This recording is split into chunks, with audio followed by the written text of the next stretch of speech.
하나님이 함께 하시면 창세기 39장 1절에서 10절을 함께 살펴보도록 하겠습니다. 오늘은 새로운 한 주간을 시작하는 월요일의 첫 아침입니다.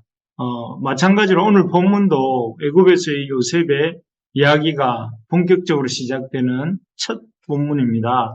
애굽에서의 요셉의 이야기는 이 39장의 이 이야기는 38장에 나오던 그 유다의 이야기와는 아주 대조적입니다. 먼저 유다를 살펴보겠습니다. 유다는 요셉을 종으로 애굽에 파는 일에 앞장섰던 사람입니다. 그리고 그런 후에 유다는 약속의 땅 가나안에 남지요.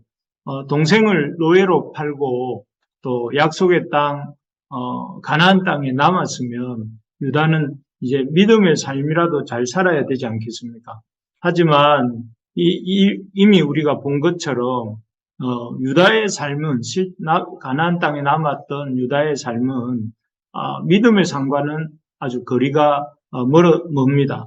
먼저는 이 믿지 않는 여인 가나안 여인 이방 우상을 섬기는 그 가나안 여인과 가정을 이루지요. 그리고 또 자신이 마땅히 돌봐야 될 며느리인 다말도 이렇게 제대로 돌보지 않고 시아버지로서의 책무를 유기를 합니다. 그래서 모든 책임을 자신의 자식들이 죽게 된 책임을 며느리에게 넘기고 자기가 해야 될 책임도 하지 않습니다. 또한 이렇게 성적으로도 아주 문란한 삶을 살지요. 자신의 눈에 보기 좋은 대로 이방 여인과 믿음 없는 결혼도 불사하고 나중에는 이 양털 깎으러 간 곳에서 거리의 여인과 동침하다가 급기야 자기 며느리 다말과도 동침하는 아주 이렇게 우리로서 볼 때는 아주 일어날 수 없는 일이 일어나게 되죠. 이 일 때문에 유다의 혈통에는 며느리 다말이 올라옵니다. 족보에. 그리고 그 다말과의 사이에서 유다가 낳은 베레스와 세라라고 하는 그 어떻게 보면 손자라고 해야 될까요? 자기 아들이라고 해야 될까요? 애매한 그런 베레스와 세라가 그 유다의 족보에 이름을 올리게 됩니다. 참 한마디로 이렇게 참 이상한 그림이 이상한 참 모습입니다. 평소에 유다가 성적으로 문란한 삶을 살지 않았더라면 이런 일은 없었겠죠. 어쨌든 이렇게 유다는 믿음의 삶도 잘 살지 못했고 성적으로도 아주 이렇게 문란한 삶을 살았던 이런 모습을 보이고 있습니다. 가나안 땅에 살았음에도 불구하고 반면에 애굽으로 내려간 게 아니라 팔려간 요셉은 이런 유다의 삶과는 참 대조적인 삶을 삽니다. 먼저 애굽이라는 그 아주 우상 숭배가 만연한 땅에서도 하나님과 동행하는 삶을 삽니다. 이 3절을 우리 같이 한번 읽어볼까요? 2절과 3절입니다. 여호와께서 요셉과 함께 하심으로 그가 형통한 자가 되어 그의 주인 애굽 사람의 집에 있으니 그의 주인이 여호와께서 그와 함께 하심을 보며 또 여호와께서 그의 범사에 형통하게 하심을 보았더라고 되어 있습니다. 여기에 보면 애굽에서의 요셉의 이 삶에 대해서 잘 묘사되고 있는데요. 2절에 보니까 여호와께서 요셉과 함께 하심으로 이렇게 되어 있습니다. 또 3절에는 요셉의 주인 보디발이 볼 때에 여호와께서 요셉과 함께 계셔서 요셉의 범사에 형통케 하심을 보았다 이렇게 되어 있습니다. 일반적으로 우리가 성경에서 애굽이라고 하면 세상을 상징합니다. 그래서 이렇게 하나님 없이 살아가는 또 하나님 말씀에 참 듣지 않고 살아가는 그런 세상을 상징하는데 그런 세상 애굽은 하나님의 어떤 그 임재와는 먼 장소 또는 하나님이 안 계실 것 같은 그런 장소를 우리 이렇게 상징할 때 애굽이란 이름을 쓰지요. 그런데 이 애굽에서 하나님이 계시지 않을 것 같고 하나님을 임재를 누릴 수 없을 것 같은 그 애굽에서 하나님은 요셉과 이렇게 함께 계셨다 이렇게 표현하고 있습니다. 참 이 모습은 그 요셉이 애굽에 있을지라도 그 애굽에서 하나님과 동행하고 있는 또 그래서 하나님이 주신 형통함을 누리고 있는 그런 모습을 볼 수가 있습니다.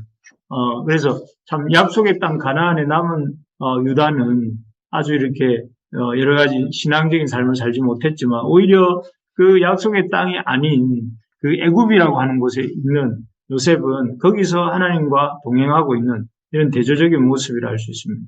또 하나는 요셉은 성적으로도 아주 순결한 삶을 살고 있다 하고 이렇게 본문이 이렇게 보여줍니다.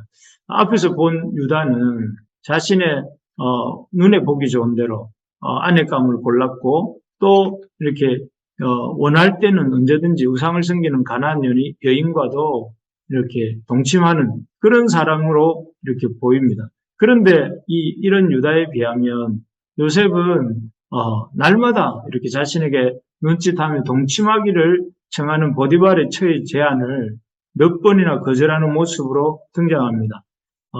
참 요셉은 이 혈기가 이렇게 넘치는 아주 젊은 청년이었고 그리고 이국 땅에 홀로 된 외로움을 타고 있는 청년이었지만 그런 보디발의 처의 은밀한 유혹을 이렇게 단호하게 거절했습니다. 어떻게 이렇게 가능했는가 하면은 무엇보다 자신을 믿고 맡겨준 자신에게 모든 것을 믿고 맡겨준 보디발에 대한 어떤 신의를 지키겠다 하는 것이 표면적인 이유입니다. 그래서 자기를 이 집안에서 이렇게 집안을 관리하는 자로서 이 보디발의 처를 제외하고는 모든 것을 믿고 맡겨준 보디발에 대한 어떤 신뢰의 행동이죠. 그리고 그 다음으로는 그러나 그 깊은 심층적 이유는 무엇보다 참 하나님 앞에서 죄를 지으면 안 된다 하는 믿음이었습니다. 그래서 이 하나님의 주시는 하나님의 백성으로서 이런 자신의 욕망이 우선이 아니라 하나님의 말씀, 남의 아내를 취하지 말고 하는 그런 말씀들처럼 이렇게 하나님의 앞에서 성결하게 또 거룩하게 살아야 된다 하는 그런 마음으로 인해서 이렇게 보디발의 처의 유혹을 냉정하게 거절할 수 있었던 것입니다. 어쨌든 이렇게 38장에 나오는 유다의 삶과 또 39장부터 시작되고 있는 요셉의 삶을 잠깐 비교해 보았습니다. 두 사람은 진짜 전혀 다른, 한 사람은 약속의 땅에 거하면서도 하나님 앞에 성결하지도 않고 또 하나님 앞에 거룩한 삶을 하나님의 약속을 붙들고 사는 삶도 잘 살지 못하고 있는 모습이고 반면에 한 사람은 하나님과 전혀 상관없는 애굽 땅에 살면서도 이렇게 믿음으로 살고 또 거룩하게 살고 있는 그런 모습이라 할 수 있습니다.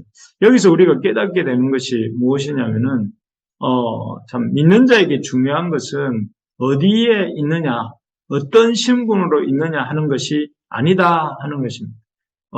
참 이 기준으로 만약에 본다면 애굽에서 종의 신분으로 있는 요셉은 소망이 없었을 것입니다. 하지만 참 이 믿는 자에게 있어서 신분이나 장소가 제일로 중요한 것이 아니기 때문에 아니라는 것을 아니라 정말 중요한 것은 여호와가 함께 하시는 것이 다 하는 것이죠. 그래서 유다처럼 아무리 약속의 땅에 거하면서 편하게 또 이 편한 가운데 있다 할지라도 하나님과 동행하지 아니하고 또 하나님의 뜻에 순종하지 않는 삶은 형통하지 못한 삶입니다. 반면에 아무리 열악한 애굽에서 노예로 살고 있다 할지라도 그곳에서 하나님과 동행하는 삶을 산다면 그 삶은 형통한 삶이 된다 하는 것이죠. 우리가 처한 환경에 대해서 이렇게 저렇게 말할 수 있습니다. 그리고 우리의 신분에 대해서 이렇게 저렇게 말할 수 있습니다. 하지만 그런 것 때문에 너무 낙심하거나 좌절하지 말아야 되겠습니다. 우리가 진정으로 참 관심을 가지고 살아야 할 것은 우리 하나님과 내가 동행하고 있느냐, 또 하나님의 그 뜻을 우리가 잘 분별하고 따라가고 있느냐 하는 것에 우리의 관심을 이렇게 가질 수 있어야 되겠습니다. 그래서 매일 매 순간 우리의 삶이 하나님과 동행하는데 또 하나님이 함께 하시는 삶이 되게 하는데 힘을 쏟는 저와 여러분들 될 수 있기를 간절히 기도합니다. 그리고 큰 두 번째로 보면 사람의 그 첫 번째는 어디에 어떤 신분으로 있느냐보다 중요한 것이 하나님과 동행하는 것이다 하는 것이라면 두 번째로는 사람의 눈보다는 하나님의 눈을 더 의식해야 된다 하는 것이죠. 우리 8절 9절도 한번 읽어볼까요? 8절하고 9절입니다.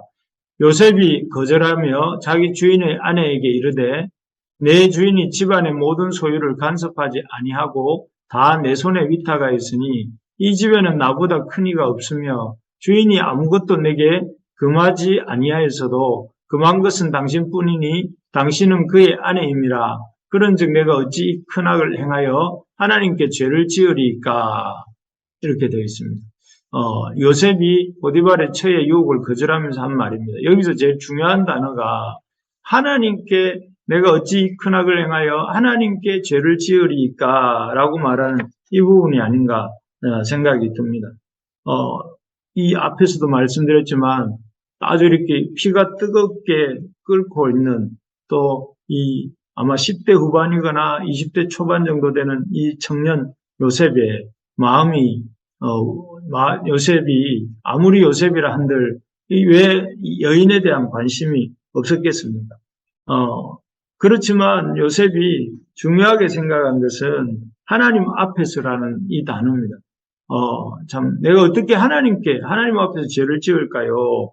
라고 말을 하는 이 말 속에 요셉이 이 모든 유혹을 이길 수 있는 힘이 담겨 있었습니다. 그러면서 그는 이 하나님 앞에서 죄를 짓는 것이 큰 악이라고 하면서 그 보디발의 처에 동침 제안을 아주 칼로 무 자르듯이 단호하게 거절합니다. 이러한 단호한 요셉의 모습은 이렇게 살아계신 하나님을 의식하고 살았기 때문에 가능한 일이었습니다. 하나님 앞에서 정직하고 신실하게 살아야 됩니다. 사람들이 기준이 아니라 사람들은 다 이렇게 하는데가 아니라 하나님의 기준을 따라 살아야 하는 것입니다. 하나님이 하라고 하시는 것은 하고 하지 말라고 하시는 것은 단호하게 요셉이 보디발의 처의 유혹을 거절한 것처럼 거절하고 그 거절할 때 다가올 어떤 인생의 모든 시련들을 예상할 수 있음에도 불구하고 그 하나님 앞에서 성결한 삶을 살고자 그렇게 보디발의 처의 유혹을 거절했던 요셉처럼 우리도 그렇게 주님을 의식하면서 주님의 앞에서 주님이 기뻐하시는 일을 하고 주님이 기뻐하지 않으시는 일은 하지 않고자 결심하면서 또 그렇게 행동하는 오늘 하루 이번 한 주간 되기를 소망합니다. 말씀을 맺겠습니다. 애굽에서의 요셉과 유다에서의 가나안 땅에서의 유다를 대조해 보면서 우리는 중요한 것이 참 우리가 어디에 어떤 신분으로 있느냐가 아니라 하나님과 동행하는 것이다 하는 것과 하나님과 동행하는 삶을 살 때에 우리가 늘 의식해야 된다, 하나님을. 그래서 내가 하는 이 행동이 하나님을 기쁘시게 하는 것인가, 하나님이 싫어하시는 일인가를 생각하면서 하나님이 기뻐하지 않으시는 일을 할 때에 할 수 있는 대로 우리가 그 모든 인생의 손해를 본다 할지라도 하나님이 기뻐하시지 않는 일은 하지 않겠다 하는 그런 마음으로 살아가는 저와 여러분들 될 수 있기를 간절히 소망합니다.